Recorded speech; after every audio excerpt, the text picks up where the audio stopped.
Hola, ¿qué tal? Somos estudiantes de la Universidad Laica Eloy Alfaro de Manabí. Nosotros somos Mora Angie, Escanta Dayana, Mera Xiomara y Mera Noeli. Nuestro tema a tratar es sobre la confiabilidad y validez de un instrumento de selección de capital humano. Pertenecemos a la Facultad de Hotelería y Turismo y portamos el tercer semestre de Turismo. Analizaremos la validación y confiabilidad de un instrumento para la selección del capital humano en las organizaciones enfocado a la confianza e integridad. Las empresas para producir necesitan de dos insumos, capital y trabajo. Sin embargo, estos recursos, tanto económicos como el talento de las personas, necesitan ser sustentables en el tiempo, buscando el bienestar común, es decir, tanto de la organización como de las personas que lo conforman y de la sociedad en general. De acuerdo con lo anterior, las empresas requieren de capital humano íntegro y confiable, que se enfoque en el crecimiento de la empresa sin afectar su patrimonio. Actualmente, el buen funcionamiento y éxito de las organizaciones depende en gran medida de la buena elección del talento humano. Sin embargo, existe una serie de individuos con mal comportamiento que laboran en las empresas.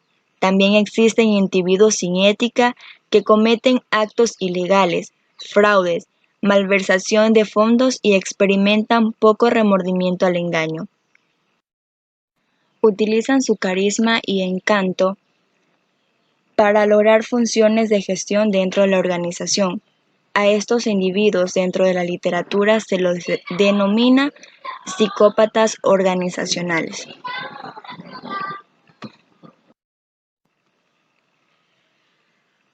Los psicópatas organizacionales existen en todas las sociedades y pueden pertenecer a cualquier estrato social. Son capaces de mentir, engañar o manipular o robar sin mostrar ningún tipo de empatía o compasión, ignorando las normas y los valores sociales.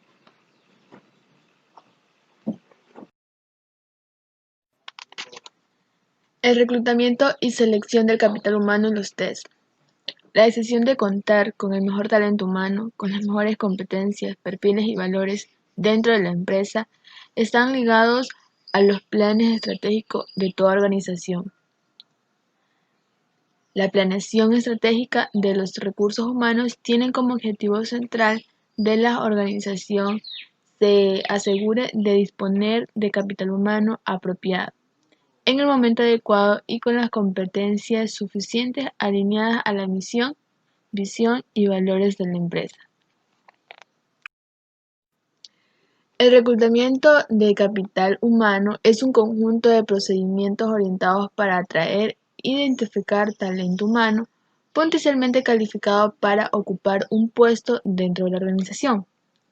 El proceso de reclutamiento y selección comienza cuando surgen las necesidades de cubrir una posición especial.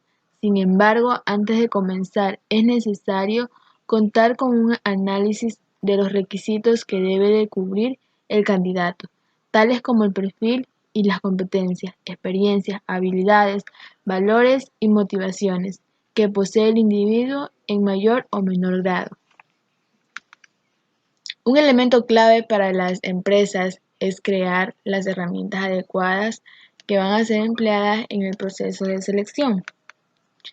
La selección de capital humano permite realizar un adecuado estudio, análisis y evaluación de las personas que aspiran a ingresar a la organización. El proceso de selección tiene dos fases diferentes, los exámenes y las entrevistas.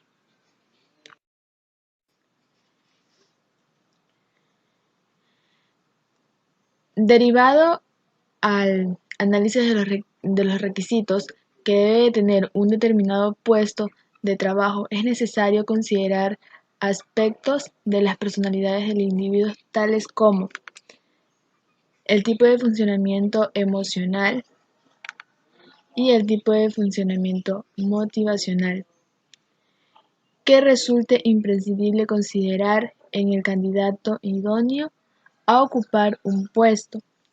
los aspectos de las personalidades de los candidatos debe tener en cuenta al momento de la selección, en virtud de que resulte ser un excelente predictor de su posterior conducta, rendimiento, educación y cumplimiento de objetivos dentro de la organización. La psicopatía en la organización y su medición. Son numerosos los autores que han estudiado y profundizado sobre el comportamiento y la personalidad del psicópata. Entre ellos se encuentra Emil Kraepelin, quien le da la connotación de personalidad psicópata.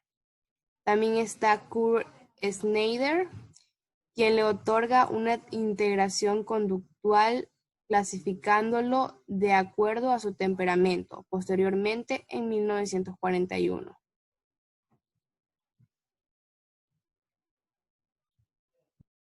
También está Herbie Clayley, quien les da 16 características diagnosticadas en el enfocamiento de la psicopatía. Por ejemplo, como podemos ver en el recuadro, están las 16 características, que es el encanto superficial y buena inteligencia, ausencia del delirio y otros signos de pensamiento irracional, falta de la verdad y no es sincero, ausencia de remordimiento o sentimientos de vergüenza, conducta antisocial irracional, entre otras.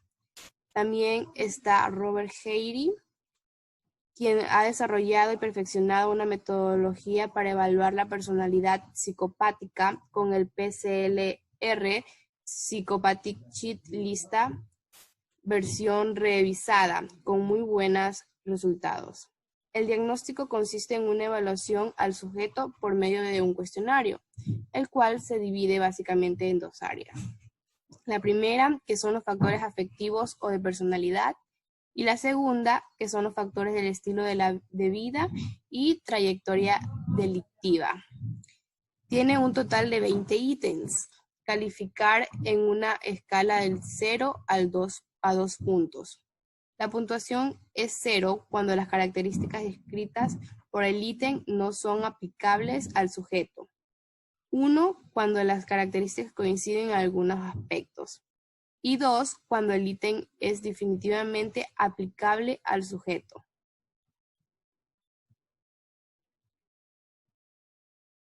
Dentro de la literatura hay investigaciones que han reproducido este modelo aplicando el PCLR con el propósito de probar su confiabilidad y normalizándolo en diferentes poblaciones, todas con éxito, como Pan en 1998, Good, Mitchell, Hart y Healy en 1999 y Likin en el 2000, entre otros, obteniendo excelentes resultados y constituyendo este test como el mejor instrumento para evaluar esta personalidad. La psicopatía. Para Heidi, la psicopatía es un desorden de personalidad socialmente devastador, caracterizado por la mezcla de factores afectivos, interpersonales y característicos del comportamiento. De acuerdo con Heidi, en 1980 a 1998, las principales características de un psicópata son la falta de empatía, manipulación, egocentrismo, ausencia de culpa, proclive a violar las normas tanto sociales como legales, no tiene conciencia o remordimiento, no presenta miedo ni ansiedad, no siente ninguna angustia, presenta gusto por una vida fácil y son muy impulsivos. El psicópata no es capaz de ponerse en el lugar de la otra persona de forma emocional, es decir, intenta imaginarse lo que piensa. Sin embargo, nunca comprenden cómo se siente la otra persona. Carecen de sentido de lo bueno y lo malo. También un psicópata ve y trata a las personas como objetos, a pesar de que se relaciona social o intelectualmente muy bien. No, ya. Bueno. Para Barry y Paige Slade, Los psicópatas organizacionales son individuos que logran pasar desapercibidos, ocultos tras vidas normales e incluso pueden llegar a ser confundidos como grandes líderes carismáticos y eficientes. Sin embargo, esto no les da la probabilidad de que siempre pueda ser así, ya que su comportamiento causa, ya sea a largo o corto plazo, muchos problemas en todo su entorno. Las características más sobresalientes de los psicópatas organizacionales, de acuerdo a Body, desde el año 2005 al 2011, excepción del año 2010, da a conocer que son personas egoístas, oportunistas, egocéntricas, despiadados, desvergonzados, personas con falta de empatía y remordimiento. Sin embargo, estas cualidades o estas características les da también para ser unas personas estratégicas con grandes pensamientos y de tal manera tomar decisiones sin ningún remordimiento emocional. Pero también son personas encantadoras, carismáticos, como ya lo mencioné, por ello también pueden llegar a ser confundidos con líderes carismáticos. Toman todas las críticas con muy poca importancia y tienen una gran confianza en sí mismos. Por ello también son unas personas muy persuasivas. A nivel de organización, son personas que no les gusta crear equipos amorosos, oportunistas, y la responsabilidad social realmente no está entre una de las prioridades de estas personas. Cuando se habla de jerarquía para estas personas, son una de las personas que les gusta ocupar una parte superior en una organización. De preferencia, estas personas buscan grandes organizaciones financieras debido a las recompensas potenciales que les pueden ofrecer estas empresas. Existen diversos estudios con los que se ha tratado de caracterizar y medir la psicopatía organizacional. Entre estos autores destaca especialmente Body desde el año 2005 al 2015 y el estudio de B-Scan 360. El estudio de B-Scan 360 se deriva de los de HERE de 1991. La lista de verificación revisada del PCLR-HERE 2003 tiene la misma estructura que el de B-Scan 360, nada más que está dividida en 4 factores que el PCLR. Es posible notar en este cuadro comparativo, en esta tabla, que las dos partes en diferentes fechas se dividen en 4 factores. Sin embargo, la primera, que es en el año 2003 de HERE, el factor 1, habla sobre la interpersonal. El factor 2 habla sobre los estados emocionales, el 3 sobre el estilo de vida y el 4 sobre el hecho antisocial. Para el otro lado de la tabla, en el año 2016, el factor 1, manipulativo antiético. Factor 2, despiadado e insensible. Factor 3, no confiable, no enfocado. Hace referencia a lo no leal, a lo que no planifica, a lo desenfocado. Y el factor 4, intimidante y agresivo.